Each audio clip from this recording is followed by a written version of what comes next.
1990లో భారత్ను ఐటీ లీడర్గా నిలబెట్టడంలో ముందున్నట్లే ఇప్పుడు అమరావతి నుంచి దేశాన్ని క్వాంటమ్ లీడర్గా నిలబెట్టేందుకు సిద్ధంగా ఉన్నామని ముఖ్యమంత్రి చంద్రబాబు అన్నారు. బోస్టన్, సింగపూర్, షాంఘై వంటి గ్లోబల్ క్వాంటమ్ కేంద్రాల సరసన అమరావతిని నిలపాలన్నది ప్రభుత్వ లక్ష్యమని ఆయన స్పష్టం చేశారు. Quantum computing, AI, cyber security, రక్షణ, వైద్యం, ఆర్థిక రంగాల్లో పరిశోధనలకు, ఆవిష్కరణలకు ఈ వ్యాలీ కేంద్రంగా మారనుందని ధీమా వ్యక్తం చేశారు. రాష్ట్ర భవిష్యత్తు విద్యార్థులపైనే ఆధారపడి ఉందని, అందుకే తన ఆశలన్నీ వారిపైనే ఉన్నాయని ఏపీ సీఎం చంద్రబాబు అన్నారు.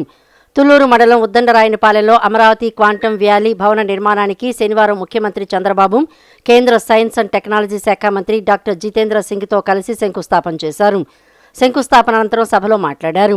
మన యువత సాంకేతిక రంగంలో క్వాంటమ్ వేగంతో దూసుకువెళ్తోందన్నారు. క్వాంటమ్ మిషన్లో భాగంగా ఇక్కడి నుంచే ఉత్పత్తి, సరఫరా చేస్తామని చెప్పారు. క్వాంటమ్ కంప్యూటింగ్ సెంటర్ దేశానికి గేమ్ చేంజర్ అవుతుందన్నారు.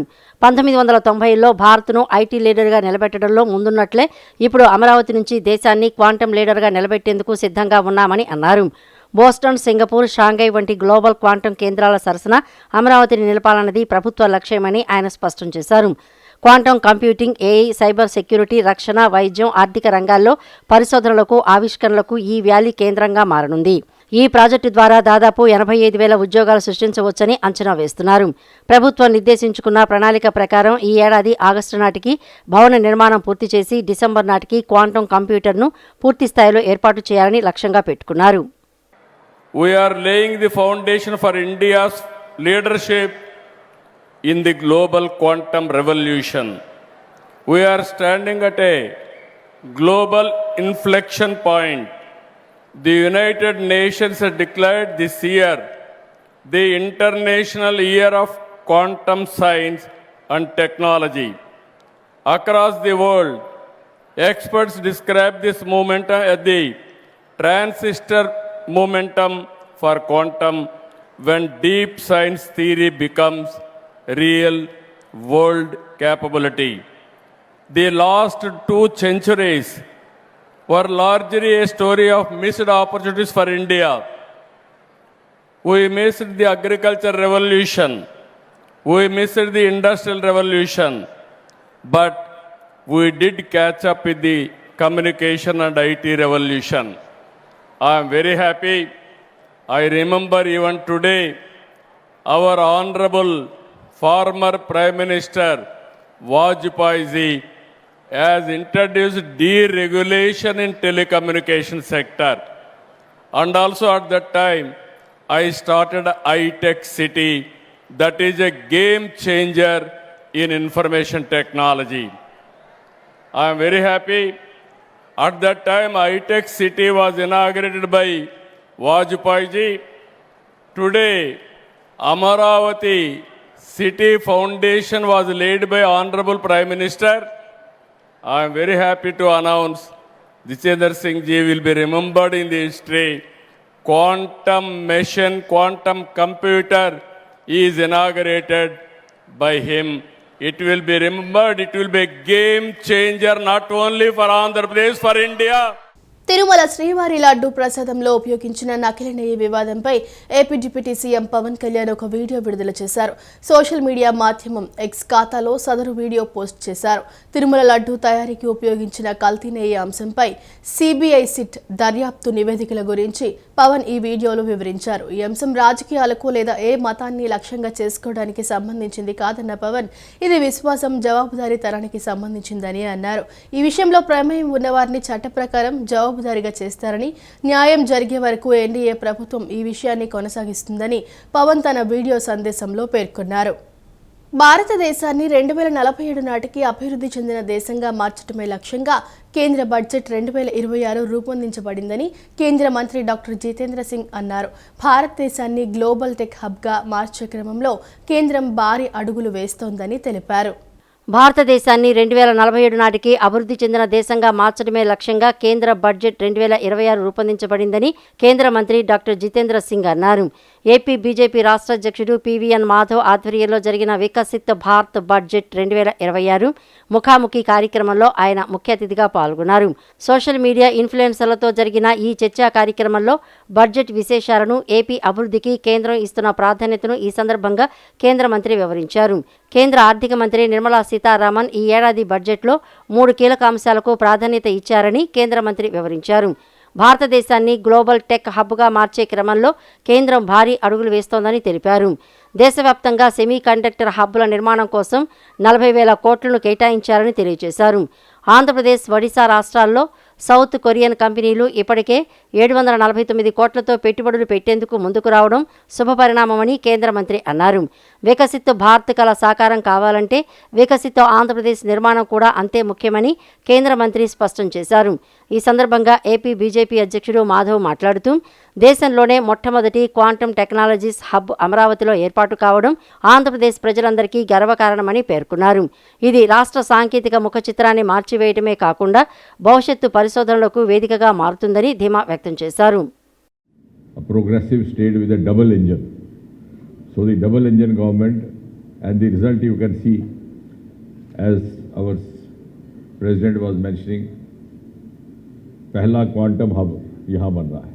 तो देखिए, that is the magic of the double engine government. Now, as far as the budget is concerned, देखने में ये बजट है 1 साल का, क्योंकि every year we have financial year budget. So technically this is budget for 26-27, but the road map is for next 25 years. So this is a long term economy strategy for India, this budget, up to 2050, and that will also include 2047, जिसको के मोदी जी ने विकसित भारत का target रखा है. Main features, this is a budget focusing on structural reforms so as to create a new economic order which lives up to global benches, which has a global role to play, क्योंकि अब India is one of the front line Nations in the world. अब हम किसी से पीछे नहीं है और दुनिया भी हमें देख रही है to give them lead. So this is a budget which is aiming at a robust economy driven by cutting edge technology. That is why this quantum event also happening on the same day. अब इसमें पहले हम आंध्रा की बात करने से पहले जो मोटा मोटा बजट में क्या चीज़ें हैं, जो मैंने कहा फ्यूचरिस्टिक बजट, वो कैसे है. अब सारा उसमें नहीं जाएंगे, अध्यक्ष जी ने आपको सारा स्लाइड्स बता दिया. मोटा मोटा बिंदु which has going to have a global bearing. For example, biopharma शक्ति 10,000 crore. अब उसका क्या इंपॉर्टेंस है कि all over the world economist का ये कहना है the next industrial revolution is going to be biotechnology driven. గత 20 నెలల్లో ఏకంగా 30,000 కోట్లు పెట్టుబడులను ఆకర్షించడమే కాకుండా 1,00,000కు పైగా ఉద్యోగాలను సృష్టించినట్లు పర్యాటక శాఖ మంత్రి కందుల దుర్గేష్ వెల్లడించారు. హెల్దీ వెల్దీ హ్యాపీ నినాదంతో ఏపీని ప్రపంచ స్థాయి పర్యాటక కేంద్రంగా తీర్చిదిద్దుతున్నామని ఆయన స్పష్టం చేశారు.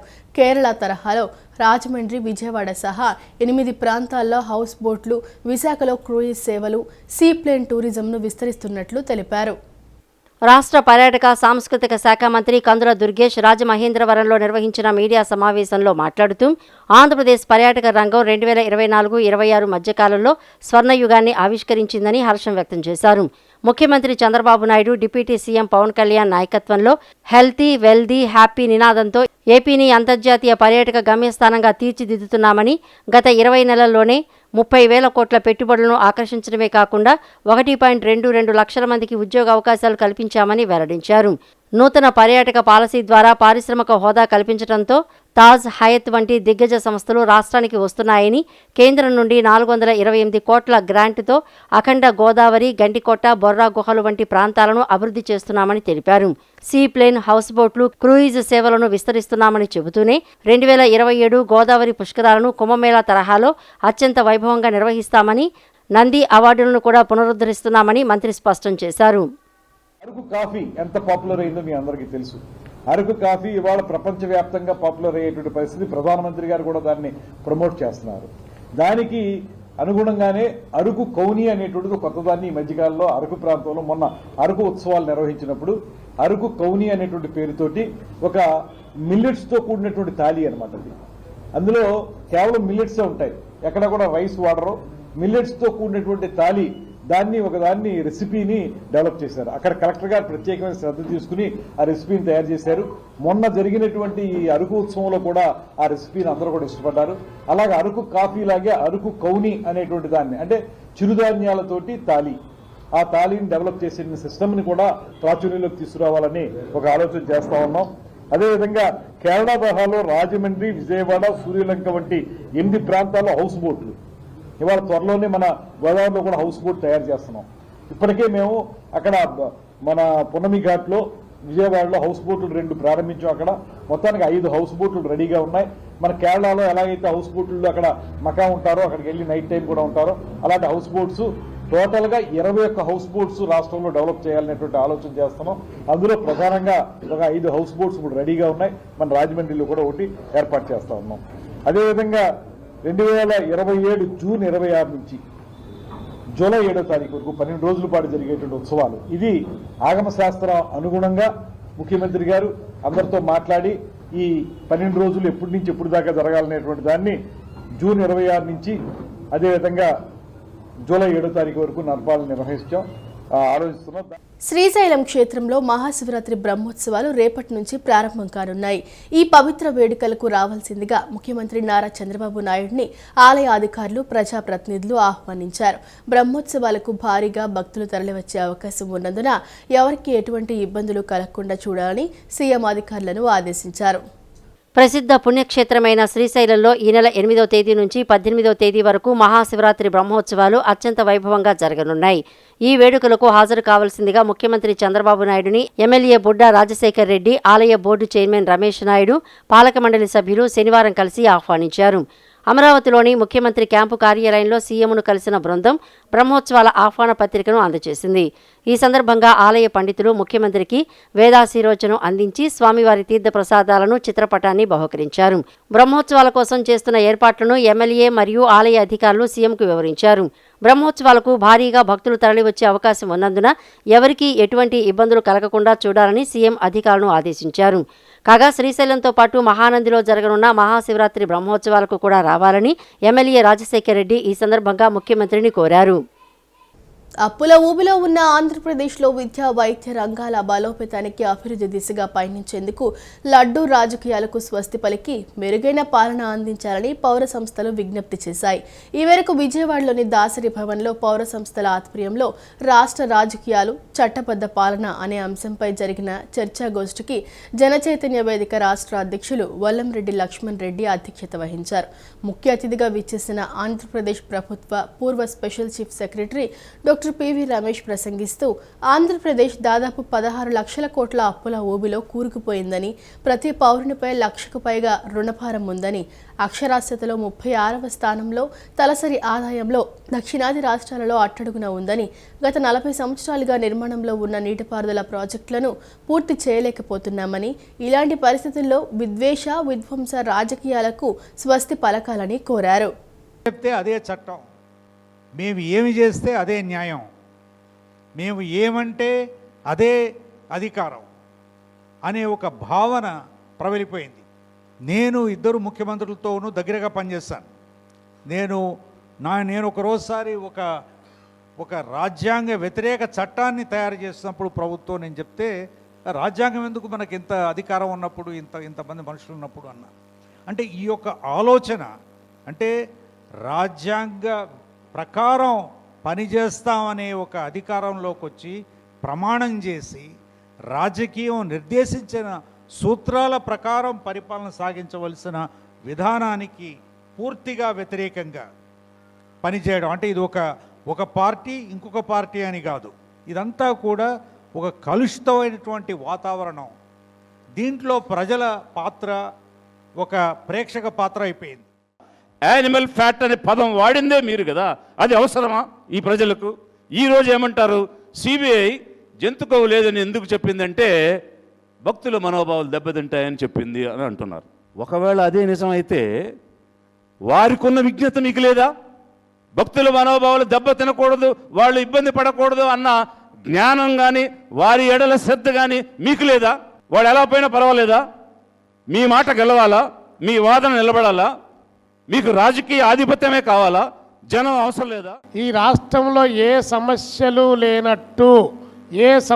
లేనట్టు ఇదే ప్రధానమైనటువంటి సమస్యని చెప్పి భావించేటువంటి పద్ధతుల్లో లడ్డు అని చెప్పేసి లడ్డు చుట్టూ రాష్ట్ర రాజకీయాలను తిప్పుతూ ఉన్నారు తప్ప, నిన్న పార్లమెంటులో ప్రవేశపెట్టేటువంటి బడ్జెట్ కానీ లేదా మన భారత ప్రభుత్వం అమెరికాతో చేసుకున్నటువంటి యుఎస్ డీల్ కానీ, ఆ డీల్లో ఆర్థిక అంశాలకు సంబంధించి ఎగుమతులు దిగుమతుల్లో భారతదేశం ఏ స్థాయిలో నష్టపోతుందన్నటువంటి అంశాలకు సంబంధించి కానీ జరగకుండా చర్చను అవలీలగా డైవర్ట్ చేసి మీకు ఇంతకు తప్పితే వేరే మార్గం లేదని చెప్పడానికి మాజీ ముఖ్యమంత్రి జగన్మోహన్ రెడ్డి చేస్తున్న పరామర్శ యాత్రలు కేవలం నేరస్తులను కాపాడటానికేనని టీడీపీ ఎమ్మెల్యే మహమ్మద్ నజీర్ అహ్మద్ తీవ్ర స్థాయిలో మండిపడ్డారు.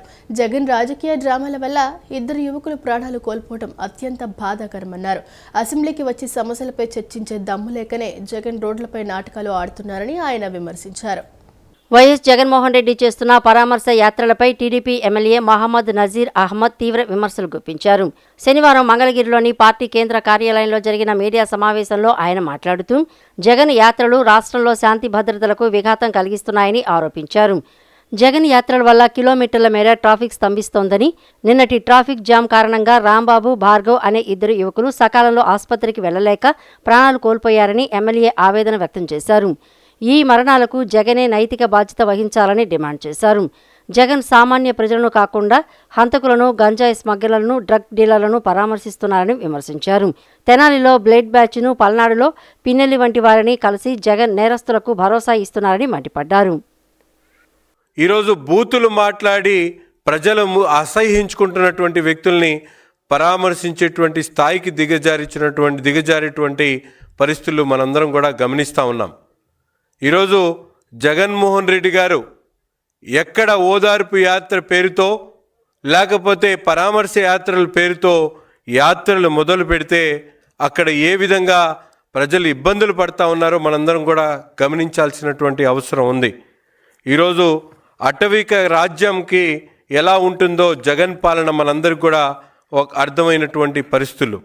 ముఖ్యంగా కులం చూడం, మతం చూడం అంటూ ఈరోజు ప్రశ్నించినటువంటి ప్రతి ఒక్కరి వారి మీద కూడా దాడి చేసి తన రాజ్యంలో ఏ విధంగా ప్రజలు ఇబ్బందులు పెట్టాడో మనందరికీ కూడా తెలుసు. ఒక అటవిక ప్రాంతంలో అటవిక పాలన ముగించుకున్న తర్వాత ఈరోజు ప్రజలందరూ కూడా చంద్రబాబు నాయుడు గారి నాయకత్వంలో అభివృద్ధి వైపు అడుగేస్తున్నటువంటి తరుణంలో కేవలం ప్రజలను మభ్యపెట్టడానికి ఈరోజు అనేక రకాలుగా ఇటువంటి కార్యక్రమాలు చేస్తున్నటువంటి జగన్మోహన్ రెడ్డి గారి వ్యవహార శైలిని ప్రజలు గుర్తించాలని చెప్పి ఈ సందర్భంగా కోరుతా ఉన్నా.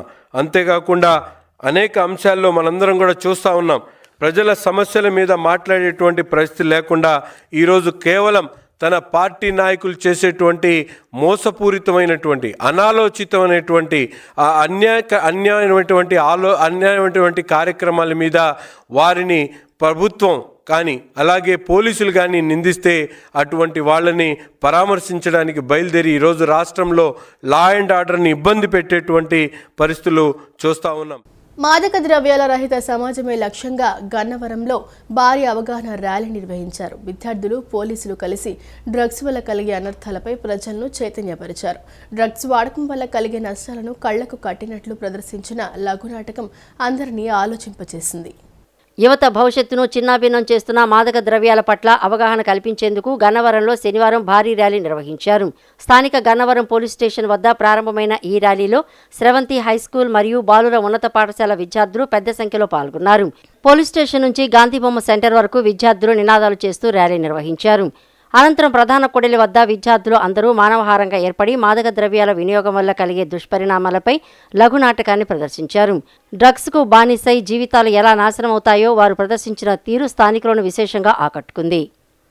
ఈ కార్యక్రమంలో గన్నవరం సర్కిల్ ఇన్స్పెక్టర్ శివప్రసాద్ పాల్గొని కీలక సూచనలు చేశారు.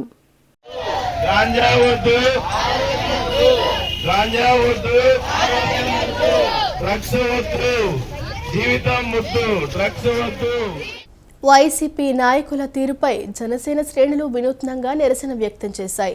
ఆ పార్టీ నేతలకు దేవుడు మంచి బుద్ధి ప్రసాదించాలని కోరుతూ గన్నవరంలో ప్రత్యేక పూజలు నిర్వహించారు. తిరుమల లడ్డూ కల్తీ అంశంపై వైసీపీ నేతలు చేస్తున్న వ్యాఖ్యలను తప్పుబడుతూ ధర్మం గెలవాలని శ్రీ వెంకటేశ్వర స్వామిని వేడుకున్నారు. రాష్ట్రంలో వైసీపీ నాయకుల నోటి దురుసు తగ్గాలని, వారికి ఆ కలియుగ దైవం వెంకటేశ్వర స్వామి మంచి బుద్ధిని ప్రసాదించాలని కోరుతూ జనసేన నాయకులు వినూత్న నిరసన చేపట్టారు. రాష్ట్ర road corporation director Garikapati Shivashankar ఆధ్వర్యంలో స్థానిక గన్నవరం వెంకటేశ్వర స్వామి దేవస్థానంలో శనివారం ప్రత్యేక పూజలు నిర్వహించి టెంకాయలు కొట్టారు. ఈ సందర్భంగా శివశంకర్ మాట్లాడుతూ వైసీపీ అగ్రనేతలపై తీవ్రస్థాయిలో మండిపడ్డారు. గత 5 ఏళ్లలో జగన్మోహన్ రెడ్డి, వైవి సుబ్బారెడ్డి, సజ్జల, పెద్దిరెడ్డి వంటి వారు ఆలీబాబా అరడజను దొంగల్లా రాష్ట్రాన్ని దోచుకున్నారు. తిరుమల లడ్డూలో కల్తీ జరిగిందని సిట్ నివేదిక స్పష్టం చేసినా ఇంకా బుద్ధి రాకుండా మాట్లాడుతున్నారు. ఉత్తరాఖండ్ నుంచి నాసిరకం నెయ్యి తెప్పించి స్వామివారి ప్రసాదాన్ని అపవిత్రం చేశారు. వారు చేసిన పాపానికే ప్రజలు 11 సీట్లకు పరిమితం చేశారని విమర్శించారు. 2029లో అధికారంలోకి వస్తామంటూ ప్రగల్భాలు పలుకుతున్న జగన్ రెడ్డికి ధైర్యం ఉంటే ఫిబ్రవరి 11న అసెంబ్లీకి వచ్చి లడ్డూ కల్తీపై సమాధానం చెప్పాలని సవాల్ విసిరారు. పవన్ కళ్యాణ్ అసెంబ్లీ గేటు తాకలేరన్న వారు నేడు ఆయనే సభలో ఉన్నారని, జగన్ మాత్రం సభకు రావడానికి భయపడుతున్నారని ఎద్దేవా చేశారు. అన్ని మతాలను సమానంగా గౌరవించే మహోన్నత వ్యక్తి ఆంధ్రప్రదేశ్ ఉప ముఖ్యమంత్రి వర్యులు శ్రీ కొండల పవన్ కళ్యాణ్ గారు గత వైసీపీ పాలనలో తిరుమల కలియుగ వెంకటేశ్వర స్వామి దర్శనానికి వెళ్ళినప్పుడు కొంతమంది భక్తులు లడ్డూ నాణ్యత గురించి చెప్పడం జరిగింది. వారి దృష్టికి వారు ఈ లడ్డూ అనేది బూజు పట్టడం, 4-5 రోజులకే ఒక చెడు వాసన రావడం అనేది భక్తులు తీవ్రంగా కలత చెందటం, పవన్ కళ్యాణ్ గారి దృష్టికి తీసుకురావటం, ఆయన ఈ లడ్డూ గురించి ఏం మాట్లాడినా కొంతమంది కోట్ల మంది భక్తులు విశ్వాసానికి ప్రతీక కాబట్టి దాని గురించి మాట్లాడకుండా ఆ లడ్డూని కొన్ని ప్రైవేట్ ల్యాబ్లలో పరీక్షించి దాని గురించి పూర్తిగా ఇది కల్తీ జరుగుతుందని తెలుసుకున్న తర్వాత వైసీపీ పాలకులు అలాగే టీటీడీ పాలకవర్గం చేసిన తప్పుకి భక్తులకి పవన్ కళ్యాణ్ గారు క్షమాపణ చెప్పి ఆయన ప్రాయశ్చిత్త దీక్ష తీసుకుని జనసేన మండల అధ్యక్షుడు పచ్చిపాల లక్ష్మణ్ మాట్లాడుతూ పవన్ కళ్యాణ్ ప్రాయశ్చిత్త దీక్ష చేపట్టినప్పటి నుంచి వైసీపీ నాయకులు అవాకులు చెవాకులు పేలుతున్నారని ధ్వజమెత్తారు. వైసీపీ నాయకుల అహంకారం తగ్గాలని, ధర్మం నిలబడాలని తాము ఈ పూజలు నిర్వహించినట్లు చెప్పారు. నెయ్యి లేకుండా, పాలు లేకుండా నెయ్యి తీయటం వైసీపీ పాలనలో జరిగింది. 151 మంది ఎమ్మెల్యేలు గెలిచి రాష్ట్రం మొత్తం మీద పాలనని కల్తీ చేశారండి. ఆ కల్తీలో భాగంగానే ఈ లడ్డూ కల్తీ అండి. ఈ కల్తీకి మా ఉప ముఖ్యమంత్రి వారు పవన్ కళ్యాణ్ గారు దీక్ష చేపట్టి హిందూ ధర్మాన్ని కాపాడుతూ ఇక్కడ అపవిత్రం అయిందని చెప్పి ఆ రోజు ప్రశ్నించిన దగ్గర నుంచి ఈ రోజు వరకు వైసీపీ నాయకులు అవాకులు చవాకులు పేలుతున్నారు. దానికి 2024లో ప్రజలందరూ కలిసి బుద్ధి చెప్పారు. తిరుమల తిరుపతి దేవస్థానానికి సంబంధించినటువంటి నిబంధనలను అడ్డగోలుగా మార్చేసి 250 కోట్ల రూపాయలు ఇష్టానుసారం శ్రీవారి సొమ్మును దోచుకున్నది నిజం కాదా? అలాగే ఆ యొక్క లడ్డు వ్యవహారానికి సంబంధించి 36 మంది దోషులపై ఛార్జ్షీట్లో నమోదు చేసింది నిజం కాదా అని చెప్పి ఈ యొక్క జగన్మోహన్ రెడ్డి గారిని ప్రశ్నిస్తున్నాను. ఎన్టీఆర్ జిల్లా నిడమనూరులో కొత్తగా ఏర్పాటు చేస్తున్న బార్ అండ్ రెస్టారెంట్పై స్థానిక ప్రజలు ఆగ్రహం వ్యక్తం చేస్తున్నారు. జనావాసాలు, ఆసుపత్రుల మధ్య బార్కు అనుమతులు ఎలా ఇస్తారని వారు ప్రశ్నిస్తున్నారు. గతంలో ఇక్కడ మద్యం దుకాణం వల్ల ఎదురైన చేదు అనుభవాలను గుర్తు చేసుకుంటూ మహిళల భద్రత దృష్ట్యా ఈ బార్ అనుమతులను తక్షణమే రద్దు చేయాలని డిమాండ్ చేస్తున్నారు. గన్నవరం నియోజకవర్గం నిడమానూరు గ్రామ హైవే శివారులో నూతనంగా ఏర్పాటు చేస్తున్న కీర్తి బార్ అండ్ రెస్టారెంట్ వివాదానికి కేంద్ర బిందువుగా మారింది. ఈ బారు ఏర్పాటును నిరసిస్తూ స్థానిక ప్రజలు పెద్ద ఎత్తున ఆందోళన చేపట్టారు. నిబంధనలకు విరుద్ధంగా జనావాసాల మధ్య బార్ను ఎలా ఏర్పాటు చేస్తారని అధికారులను నిలదీస్తున్నారు. ప్రభుత్వ నిబంధనల ప్రకారం హైవేకి నిర్ణీత దూరంలో పాఠశాలలు, ఆసుపత్రులకు దూరంగా మద్యం దుకాణాలు ఉండాలి. కానీ ఈ బార్కు 200 మీటర్ల పరిధిలోనే హాస్పిటల్స్, అపార్ట్మెంట్లు మరియు వివిధ కార్పొరేట్ సంస్థల గొడవలు ఉన్నాయని స్థానికులు ఆరోపిస్తున్నారు. గత ప్రభుత్వ హయాంలో ఇక్కడ వైన్ షాపు ఉన్న సమయంలో గంజాయి బ్యాచ్లు, చైన్ స్నాచర్లు తిష్టవేసి అపార్ట్మెంట్లలో ఉండే మహిళలను తీవ్ర ఇబ్బందులకు గురి చేశారని గ్రామస్తులు గుర్తు చేస్తున్నారు. ఇప్పుడు మళ్లీ ఇక్కడ బార్ ఏర్పాటు చేస్తే శాంతి భద్రతల సమస్య తలెత్తుతుందని, మహిళలు బయటకు రావాలంటేనే భయపడే పరిస్థితి వస్తుందని వాపోతున్నారు. నిబంధనలకు విరుద్ధంగా ఉన్న కీర్తి బార్ అండ్ రెస్టారెంట్ అనుమతులను వెంటనే ఉపసంహరించుకోవాలని, దీనిని వేరొక ప్రాంతానికి తరలించాలని నిడమానూరు ప్రజలు ప్రభుత్వాన్ని మరియు ఎక్సైజ్ శాఖ అధికారులను డిమాండ్ చేస్తున్నారు. లేని పక్షంలో ఆందోళన ఉధృతరం చేస్తామని హెచ్చరించారు. కొంచెం పొద్దుపోయి బయటకు వెళ్ళాలంటే భయం వేస్తుంది పిల్లలకి. మాకు భయం వేస్తుంది, పెద్దవాళ్ళం మేము. మా పార్కింగ్ లో కూర్చొని తాగెళ్తున్నారు. తాగిన వాళ్ళు తిన్నగా వెళ్తారా? వెళ్ళరు. కొంచెం బయటికి రావాలంటే, అపార్ట్మెంట్ల నుంచి బయటికి రావాలంటే చాలా భయం ఉందండి మాకు. మీరు అట్లా కొంచెం మాకు రిక్వెస్ట్ చేయండి. ఇక్కడ వద్దు అసలు బారు. ఇదే మాట మీకు రిక్వెస్ట్ చేస్తున్నానండి. కొంచెం ఇక్కడ బార్ అన్న మాట పెట్టడానికి వీలు లేదు. మేము ఆ మహిళను బయటికి రావాలంటే చాలా ఇబ్బంది పడుతుంది. పవన్ అపార్ట్మెంట్స్ అండి, రామానగర్ వీధండి. 2 times మేము లెటర్ ఇచ్చాము, ఆయన లెక్క చేయలేదు. పోలీస్ స్టేషన్ అప్పుడు రోడ్డు ఒక పోలీస్ కాదు, అక్కడ ఏరియాలో ఇచ్చారండి మా అపార్ట్మెంట్ వాళ్ళందరూ కలిసి. లేడీస్ కి రక్షణ చేయాలి. లేడీస్ పిల్లలు కూడా వెళ్తానికి ఇబ్బంది పడుతున్నారండి. మాకు మాత్రం ఈ బార్ తీసివేయాలండి. మేము ఊరుకోం, దర్దా చేస్తాం. అదే అండి, చైన్ స్నాచింగ్ కూడా చేస్తున్నారండి. అన్ని బయటికి వెళ్ళాలన్నా దడుస్తున్నాం మేము. లేడీస్ పిల్లలు ఇబ్బంది పడుతున్నారు. సాయంత్రం 6 అయితే కూరగాయలకు వెళ్ళాలన్నా ఇబ్బంది పడుతున్నాం. ఈ పక్కన అమరావతి హాస్పిటల్ అండి, ఇది మల్టీ స్పెషలిస్ట్, 24 hours ఉంటుందండి, డే అండ్ నైట్. మాకు ఈ హాస్పిటల్ పక్కన బార్ షాప్ అన్నది చాలా ఇబ్బందికరం అండి. ఎందుకు చెప్తానంటే, ఈ బార్ అనేది రాత్రి 10-11 వరకు ఉంచుతారు. మాకు నైట్ పేషెంట్లు ఎక్కువ వస్తారండి. పేషెంట్లతో పాటు అటెండర్లు ఎక్కువ వస్తారు. అటెండర్లు అనేది బయట తిరుగుతూ ఉంటారు. ఎలా అంటే వాళ్ళ ఫుడ్ కోసమో, పాలు కోసమో, టీ కోసం తిరుగుతూ ఉంటారు. మందు తాగి వాళ్ళ ఇష్ట ప్రకారంగా అక్కడ నడిస్తే ఎంత ఇబ్బందో మీకు తెలిసిందే. మాకు మెయిన్ ఏంటంటే, ఈ హాస్పిటల్ తరఫున మేము కోరుకునేది, బార్ అండ్ వాళ్ళు కోరుకునేది, ఎక్సైజ్ డిపార్ట్మెంట్ కోరుకునేది, గవర్నమెంట్ కోరుకునేది, దయించి ఇక్కడ బార్ షాప్ అనేది ఇవ్వద్దండి. పక్కన ఎక్కడైనా మీరు వేరే చోట ప్లేస్ లో ఇచ్చుకోండి. కీర్తి బార్ అండ్ రెస్టారెంట్ అని ఇక్కడ మీరు చూడొచ్చు. హైవేకి ఒక 20 మీటర్ల దూరంలో, మా అపార్ట్మెంట్స్ కి ఒక 200 మీటర్ల దూరంలో ఈ బార్ అండ్ రెస్టారెంట్ కి లైసెన్స్ ఇవ్వడం జరిగింది ప్రభుత్వం రీసెంట్ గా. దీని గురించి మేము చాలా భయానకంగా ఆందోళనకు గురి కావడం జరిగింది. మా మహిళలు, మా ఇంట్లో ఆడపిల్లలు, కాలేజీ యువత చాలా భద్రత కారణంగా ఈ నిరసన కార్యక్రమం అనేది జరపడం జరుగుతుందండి. ఈ నిరసన చేస్తున్నాం మేమందరం కూడా. బార్ ఎట్టి పరిస్థితుల్లో కూడా ఈ బార్ అండ్ రెస్టారెంట్ కి లైసెన్స్ ఇవ్వద్దని చెప్పి మేము సవినీయంగా ప్రభుత్వాన్ని ప్రార్థిస్తున్నాము. కేంద్ర ప్రభుత్వ కార్మిక వ్యతిరేక విధానాలపై కార్మిక లోకం ఏకమై ఉద్యమించాలని ఏఐటీయూసీ నగర అధ్యక్షులు కేఆర్ ఆంజనేయులు పిలుపునిచ్చారు. ఎన్నో ఏళ్లుగా పోరాడి సాధించుకున్న కార్మిక చట్టాలను రద్దు చేస్తూ పెట్టుబడిదారీ వ్యవస్థకు అనుకూలంగా 4 లేబర్ కోడ్లను రూపొందించారని మండిపడ్డారు. కార్మికులపై రుద్దాలని ప్రయత్నాలని కార్మిక లోకం యావత్తు వ్యతిరేకించాలని అన్నారు. కేంద్ర ప్రభుత్వ కార్మిక వ్యతిరేక విధానాలపై కార్మిక లోకం ఏకమై ఉద్యమించాలని ఏఐటీయూసీ నగర అధ్యక్షులు కేఆర్ ఆంజనేయులు పిలుపునిచ్చారు. కేంద్ర ప్రభుత్వం కార్మికులకు వ్యతిరేకంగా తీసుకువచ్చిన 4 లేబర్ కోడ్లను రద్దు చేసి కార్మిక చట్టాలను పటిష్టంగా అమలు చేయాలని డిమాండ్ చేస్తూ కేంద్ర కార్మిక సంఘాల ఆధ్వర్యంలో జరగనున్న దేశవ్యాప్త సార్వత్రిక సమ్మెను జయప్రదం చేయాలని కోరుతూ విజయవాడ నగరంలో కార్మిక సంఘ ఆధ్వర్యంలో భవానీపురం ఊర్మిళ సుబ్బారావు నగర్ నుండి church, Sitara centre, Kumaripalem centre, Swathi centre, Gollapudi wholesale market వరకు, అలాగే సాయంత్రం చిట్టినగర్ నుండి Gollapalem Gattu centre, Kothapeta centre, Samarang Chowk, Kaleswararao market, Panja centre, Vinchipeta తదితర ప్రాంతాల్లో స్కూటర్ ర్యాలీ ద్వారా ప్రచార కార్యక్రమం నిర్వహించడం జరిగింది. ఈ సందర్భంగా ఏఐటీయూసీ నగర అధ్యక్షులు కేఆర్ ఆంజనేయులు మాట్లాడుతూ కేంద్రంలోని ఎన్డీఏ ప్రభుత్వం కార్మికులను ఉద్ధరిస్తున్నాము, వారి సంక్షేమానికి పెద్దపీట వేస్తున్నామని కల్లబొల్లి మాటలు చెప్తూ కార్మికులు ఎన్నో ఏళ్లుగా పోరాడి సాధించుకున్న కార్మిక చట్టాలను రద్దు చేస్తూ పెట్టుబడిదారీ వ్యవస్థకు అనుకూలంగా 4 లేబర్ కోడ్లను రూపొందించి కార్మికులపై రుద్దాలనే ప్రయత్నాల్ని కార్మిక లోకం యావత్తు వ్యతిరేకించాలని పిలుపునిచ్చారు.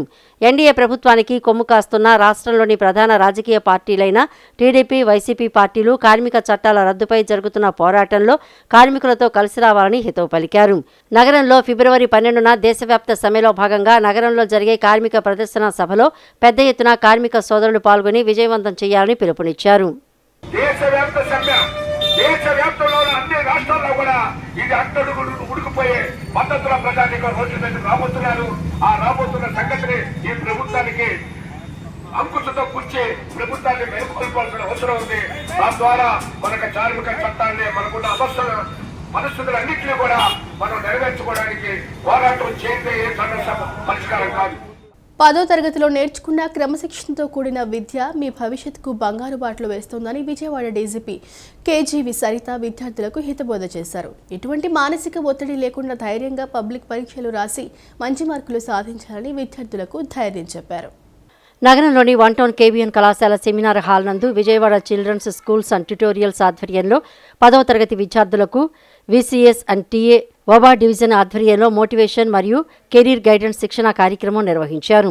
1 టౌన్ మరియు భవానీపురం ప్రైవేట్ పాఠశాలల 10వ తరగతి విద్యార్థులు పాల్గొన్నారు. ఇంచుమించు 700 మంది విద్యార్థులు 25 పాఠశాలలు 2 సెషన్లుగా పాల్గొన్నారు. ఈ కార్యక్రమానికి డీసీపీ కేజీవి సరిత మోటివేట్ స్పీకర్గా A Kotreddy, VCS and TA వ్యవస్థాపక అధ్యక్షులు Devineni Kishore, KBN college principal Narayanarao పాల్గొని పిల్లలకు మోటివేషన్ మరియు కెరీర్ గైడెన్స్ గురించి అత్యద్భుతంగా శిక్షణ ఇచ్చారు. మన సమాజంలో జరిగే విషయాల మీద, భవిష్యత్తును ఎలా సరిదిద్దుకోవాలో మరియు 10వ తరగతి పరీక్షల మీద అవగాహన కల్పించారు.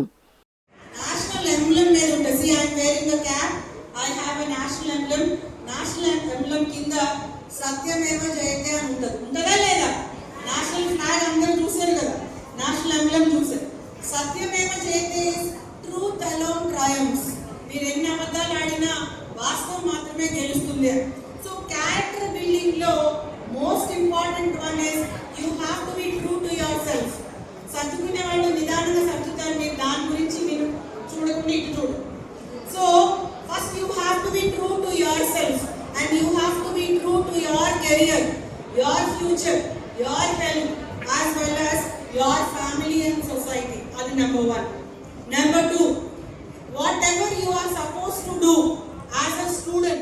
వారు అనుకున్న లక్ష్యాన్ని సాధించడానికి వారు ఏ విధంగా శ్రమించాలి అన్న దానిపైన 2 సెషన్స్లో ఈ కార్యక్రమాలు నిర్వర్తించడం చాలా సంతోషించే విషయం. అదేవిధంగా ఉదయం నేను చేసినటువంటి కార్యక్రమం చాలా ముచ్చట వేసింది.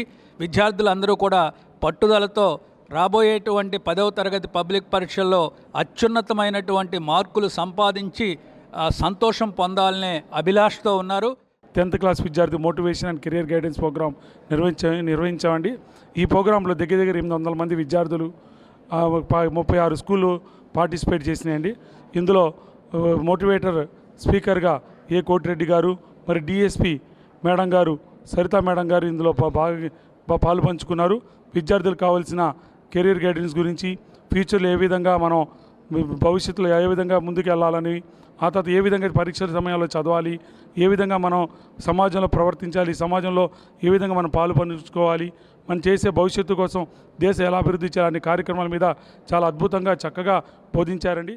తల్లిదండ్రులు గర్వపడేలా చిన్న వయసు నుంచే తల్లిలాంటి చక్కటి శిక్షణను అందించి పరిపూర్ణమైన విద్యార్థిగా సిద్ధం చేసి కిండర్ గార్డెన్ కాన్వకేషన్ వేడుకలు నిర్వహిస్తామని Kanuru Tulasinagar next gen principal Vasanthi అన్నారు. Vijayawada Kanuru Tulasinagar Ravindra Bharathi next gens school kindergarten convocation ఉత్సాహభరితంగా సాగింది. విజయవాడ నగరంలోని Kanuru Tulasinagar Ravindra Bharathi next gen kindergarten convocation సందర్సాగింది. ప్రైమరీ విద్యను పూర్తి చేసుకున్న చిన్నారులకు గ్రాడ్యుయేషన్ గౌన్లు, టోపీలు ధరింపచేసి సర్టిఫికెట్లు అందజేశారు.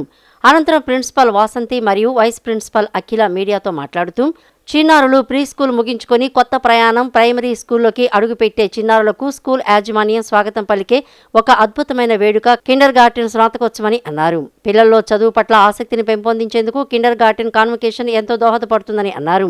తల్లిదండ్రులు గర్వపడేలా చిన్న వయసు నుంచే తల్లి లాంటి చక్కటి శిక్షణను అందించి పరిపూర్ణమైన విద్యార్థిగా సిద్ధం చేసి కిండర్ గార్డెన్ కాన్వకేషన్ వేడుకలు నిర్వహిస్తామన్నారు. పోస్ట్ గ్రాడ్యుయేట్స్ విద్యార్థులు మాదిరిగా ప్రీ స్కూల్ చిన్నారులకు గ్రాడ్యుయేషన్ గౌన్లు, టోపీలు ధరించి సర్టిఫికెట్లు అందుకున్న దృశ్యాన్ని చూసి వారి తల్లిదండ్రులు మురిసిపోతూ తమ సెల్ ఫోన్లో బంధించేందుకు ఉత్సాహాన్ని చూపించారు. చిన్నారులు చేసిన సాంస్కృతిక కార్యక్రమాలు చూపలను కట్టిపడేశాయి. Today at our school we have celebrated successfully K2 Convocation Day ceremony. which reflects the successful journey of our K2 children for completing their pre-primary. At our school, we follow integrated method in which ideologies of Frederick Froebel, the founder of kindergarten, and Maya Montessori, the founder of Montessori, are taken place. In our school, we nourish children as flowers in the gardens of our school. Molding, spell bee, and sports competitions also will be done, and we will be doing the annual day program, and this is the convocation program for the K2 kids. It is a very great pleasure for the children to do this activity, and the parents also. Thanks for the parents for giving us a lot of support. ఈ వార్త ఇంతటితో సమాప్తం. నమస్కారం.